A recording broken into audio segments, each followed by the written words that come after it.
Body सख्त होंगी ना ज़्यादा। हाँ ये खुणे पहला नहीं निकलनी पूरी। आए पहल तो नाप सकते आप।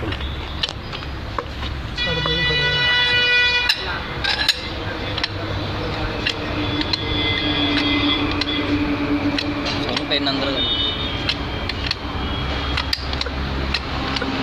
कितना 46 46 ਮੋਲ ਦਾ 46 ਹੁੰਦਾ। 46 ਅੰਦਰੋਂ ਕਿੰਨਾ ਬਣਦਾ? ये थोड़ा ਫਲੈਟ ਟੂ ਫਲੈਟ 46 ਹੈ। हाँ जी 52.5 है।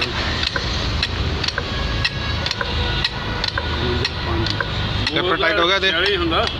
हाँ जी हाँ जी है क्या? बस ना ला जंप लगा तो ज़्यादा बाउंस हो गया। फड़िया ने लगा जांडे एड़ा हुन मारे ना पंप मारिया ये फालतू ही बोलो।